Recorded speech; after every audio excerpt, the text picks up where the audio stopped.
લખપત તાલુકાના માતાના મઢ પ્રખ્યાત ધામ ગંદકીથી ક્યારે થશે દૂર? પ્રખ્યાત ધામ માતાના મઢ ગ્રામ પંચાયત દ્વારા કોઈ સુવિધા આપવામાં આવતી નથી. 4 વર્ષની ગટર ઉભરાઈ રહી છે. વારંવાર રજૂઆત કર્યા છતાં કોઈ નિકાલ આવી નથી. ના છૂટકે આજે ગામ લોકો દ્વારા ગ્રામ પંચાયતને તાળાબંધી કરવામાં આવી.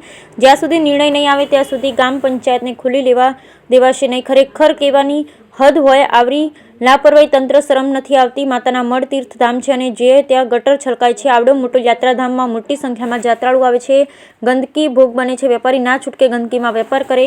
હવે ગંદકીથી યાત્રાળુની સંખ્યા ઘટી ગઈ છે. આજે માતાના મઢ તમામ યુવાનો આજે મૌન તોડ્યું. માતાના મઢ ગ્રામ પંચાયત સૌ સાથે રહી પંચાયતમાં તાળું આપેલ, જેથી સુધી ગટર સફાઈ અને રેગ્યુલર પાણી નહીં આવે ત્યાં સુધી આ તાળું ખોલવામાં નહીં આવે. અને વારંવાર મિટિંગો થાય છે, સમિતિની રચના થાય છે, વારંવાર લોલીપોપ અપાય છે. મોટા ફક્ત મોટી વાતો કરી, મિટિંગ કરી, સ્પ્રે છાંટી આવે છે.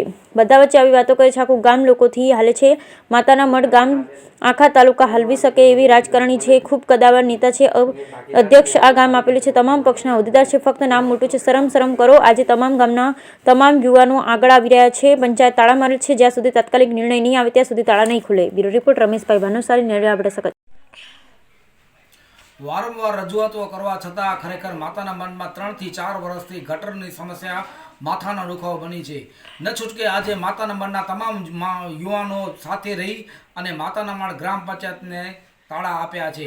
અને જે સુધી નિકાલ નહીં આવે તે સુધી માતાના મઢ ગ્રામ પંચાયતને તાળું રહેશે.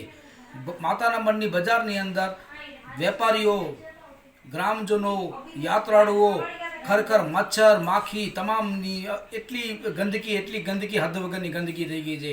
અને સફાઈની જોવા જઈએ તો કોઈ જગ્યા ઉપર કોઈ જાતની સફાઈ નથી.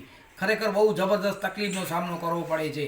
હવે માતાના મઢના તમામ યુવાનો જાગૃત થઈ અને જે સુધી નિકાલ નહીં આવે ત્યાં સુધી માતાના મઢ ગ્રામ પંચાયતને તાળા ચાલુ જ રહેશે.